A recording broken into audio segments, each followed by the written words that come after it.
My life took an unexpected turn when my husband walked in on me in a compromising situation with another man.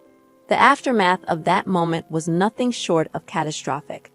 His immediate reaction led to a 5-year jail sentence, my family's disdain, and my overwhelming self-loathing for shattering the image of our seemingly perfect family.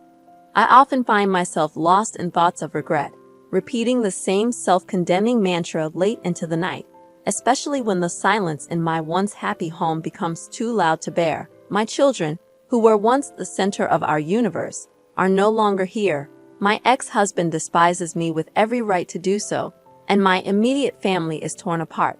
I never managed to forgive myself for the selfish act I committed back in 2015, right after turning 39. I now confess that I took my ex-husband for granted. He had always shown me love, complimenting my beauty daily and seeking intimacy regularly. He treated me as an equal, not a queen or princess, for we were partners in the truest sense. Our journey started in high school, and we remained each other's sole and steadfast companion. Everything felt just right. My family adored him, and my brother looked up to him as a role model. He had helped countless people in difficult situations, always the one they called when in trouble. Through the years, he proved himself to be a good man. We were blessed with 2 strong-willed sons, who, at the time of this incident, had grown into 2 wonderful young women. But over time, I let myself go, feeling self-conscious about my weight. He continued to tell me I was beautiful, even as we encountered few arguments that were usually about our physical relationship, or rather, the lack thereof on my part. It wasn't that I didn't want to connect with him in that way, but my mood often just didn't align.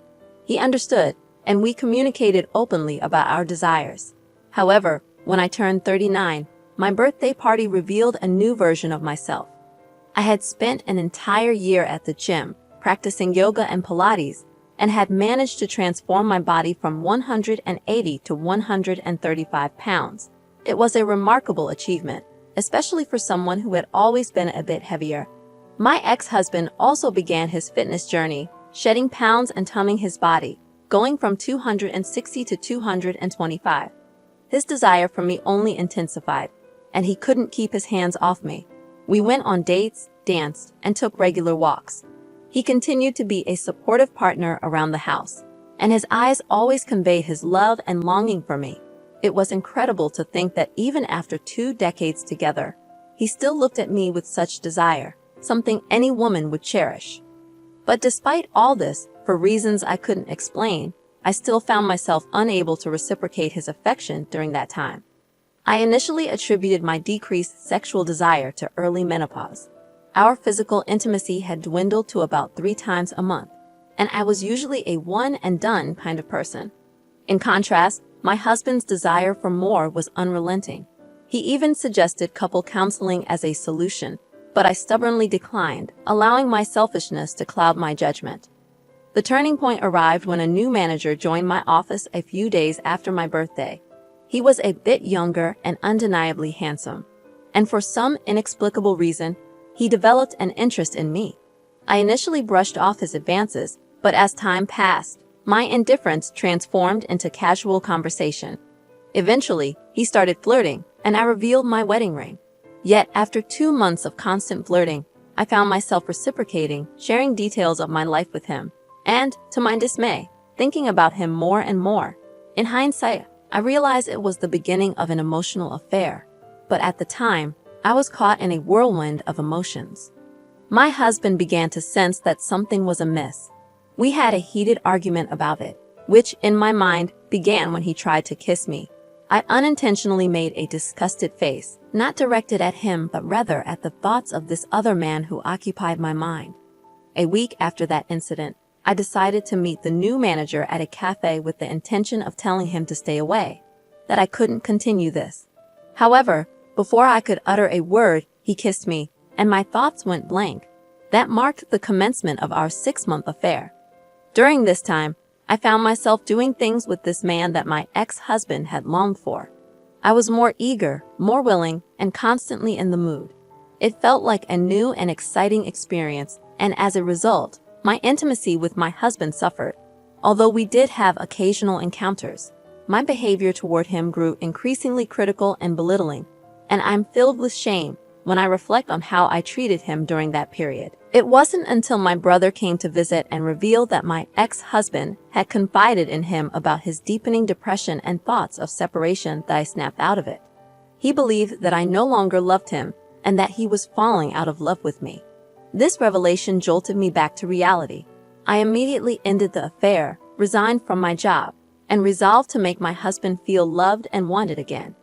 I had resolved to fix my marriage, to become a better wife, but the universe had other plans. One day, my affair partner unexpectedly showed up at my house, carrying a box of office belongings I had requested. We spoke briefly. He saw answers, questioning what he had done wrong. I told him I needed to mend my marriage and asked him to leave. However, he pleaded for one last encounter, and foolishly, I agreed. We retreated to the guest room, where our liaison took a tragic turn. I lost track of time in the heat of the moment. Suddenly, my affair partner jerked back violently, and there was a deafening bang. As I sat up, I saw my ex-husband standing there, his eyes bloodshot, tears streaming down his face, lips trembling with pain. My affair partner lay on the floor, and there was a gaping hole in the wall. In the chaos that ensued, my ex-husband and affair partner clashed violently. I screamed, trying to intervene, but desperation led me to jump on my ex's back, resulting in me being thrown to the floor. Everything blurred for a moment. When I regained clarity, my ex-husband had my affair partner pinned down, and he was on the phone, his face a mask of determination. Moments later, the police arrived, handcuffing my ex-husband, while paramedics tended to my severely injured affair partner, who needed reconstructive surgery on his face. At the hospital, I faced a barrage of emotions from my family, my father's silent, shaming gaze, my brother's furious accusations, and my mother's misguided attempts at comfort, which only fueled my father's anger. My affair partner's wife also confronted me, revealing a truth I had been oblivious to. He was married. This revelation added another layer of guilt and remorse. In the aftermath, my boys stayed with their grandparents, refusing to talk to me. My daughters were equally distant. My ex-husband, too wounded to see me, refused my attempts to visit him in jail. Despite my brother's efforts, he ensured my ex was transferred to a correctional facility, where he would serve his sentence, a stark reminder of the irreversible consequences of my actions. To keep an eye on my ex-husband during the trial, I asked my brother if he could relay a message for me. His response was bitter, telling me to go to hell. The trial marked the first time in 3 months that I saw him, and the anger in his eyes cut deeper than anything I had ever experienced. Even in our angriest moments, he used to look at me with love, but during the trial, it was pure hatred. Overwhelmed by the emotions, I excused myself to the restroom to cry. As the trial days passed, I was forced to recount my affair in agonizing detail for everyone in the courtroom to hear. When I mentioned the duration of the affair, my ex-husband looked utterly crushed, and my father stood up and walked out in disgust. During his testimony, I learned that he had come home to surprise me with lunch and a romantic weekend trip for 2 in the Catskills. He had meticulously planned a romantic getaway, only to walk in on us, and his reaction was visceral. He later explained that, upon seeing us together, the affair partner ordered him to step aside, and my ex-husband snapped. He violently beat the affair partner, only stopping when he tossed me away. My ex-husband quickly called 911, and the courtroom played the recording of his voice, filled with pain and sobs, as he followed the operator's instructions. It was a heart-wrenching moment. The affair partner couldn't verbally testify and was heavily medicated, so they displayed images of his injuries, which made me physically ill. I felt responsible for this man's severe injuries, as my ex-husband had smashed his eye socket, cheekbones, and destroyed his jaw to the point where the bone fragments were too small to reconstruct. My ex-husband was subsequently charged with a third-degree felony and sentenced to 7 years. This decision led to protests from my sons and anguished cries from my daughters and his family, a sound that still haunts me. The first 3 months that followed were torturous. I was sued by my affair partner's wife for alienation of affection, and my ex-husband filed for divorce. My eldest son moved out, while the other son withdrew into his room, and my twins rebelled fiercely.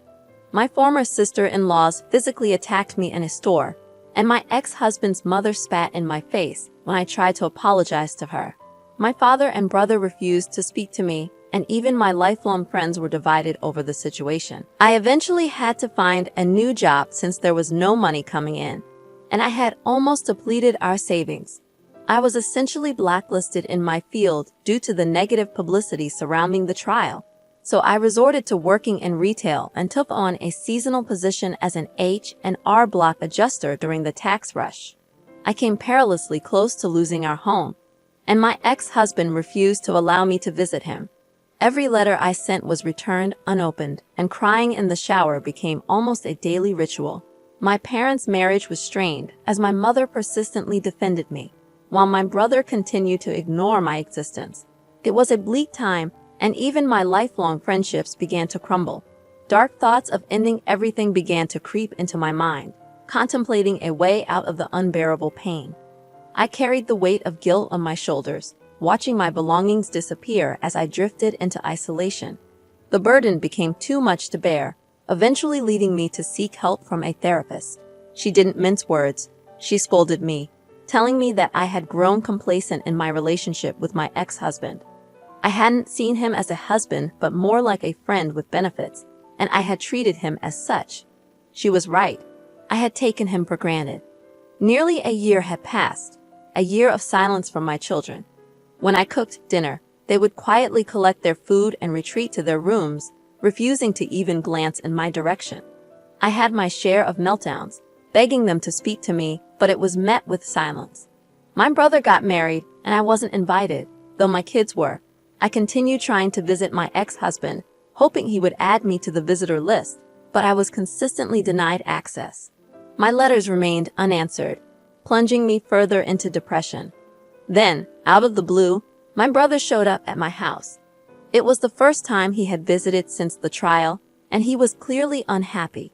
He came to scold me, emphasizing that my ex was in the infirmary after a violent incident. An inmate had attempted to sexually assault him in his cell, resulting in my ex-husband getting stabbed in the stomach and the inmate suffering a broken spine. My brother's words cut deep, and I cried for days, acknowledging that in many ways, I was responsible for this outcome. I made persistent efforts to visit my ex in the infirmary and continued writing letters, but they were consistently returned. For 4 more years, I tried to reach out to him, with no success. Thankfully, our children visited their father frequently, and it was through them that I learned he had been placed in protective custody by my brother after the attack.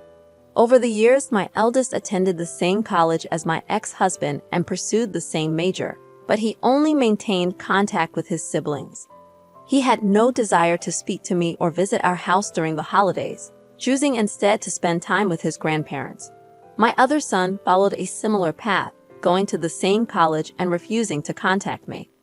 As for my twins, they were hard on me, but their visits to their father improved their mood.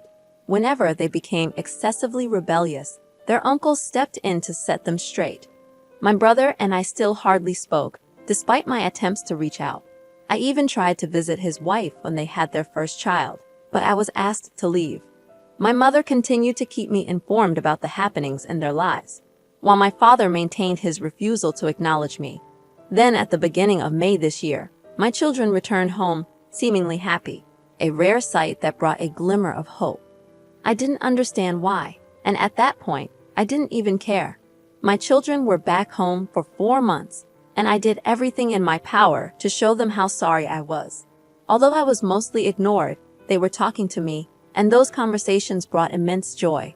Finally, I was able to know what was happening in their lives. My eldest had been dating a woman for over a year. My second-born was excelling on a college track team, and even my girls were starting to talk to me again. Witnessing their smiles, hearing their laughter, and sharing meals together felt like a cherished dream I never thought I'd experience again. I missed those moments deeply. Towards the end of August, I was eagerly preparing for the twins' first day of their senior year, which also happened to be their 18th birthday. I enthusiastically shared my excitement about their upcoming birthday party, telling them all the plans I had in mind. but without hesitation, my girls asked if we could celebrate it on a different day. I was confused. I thought we were making progress. When I asked why, one of them bluntly said, "Because Dad is throwing us a party, and I don't want you near him." Her words stunned me. I inquired when their father was released, and they informed me that he had been out since the end of April due to good behavior. The news shattered me. He was back in their lives, and they seemed happier because of it.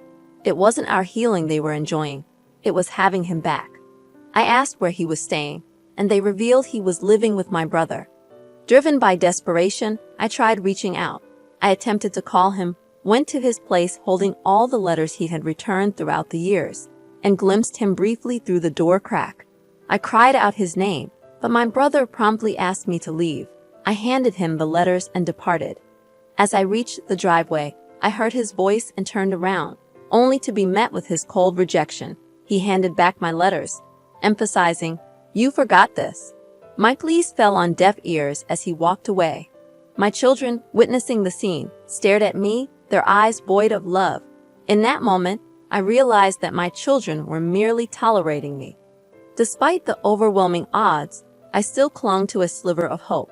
I wanted to fix this, to tell him how profoundly sorry I was for my selfishness, for destroying what we once had. I longed for the chance to express how much I missed him, how deeply I regretted my actions. I yearned for him to forgive me, to talk to me, to be by my side again. I wanted our family reunited, but deep down, I knew I didn't deserve it. Even if, by some miracle, we were reunited, it could never be the same. My selfishness had irreparably altered everything, and I wished I could turn back time and undo the damage I had caused. Now let's delve into the opinions from the community.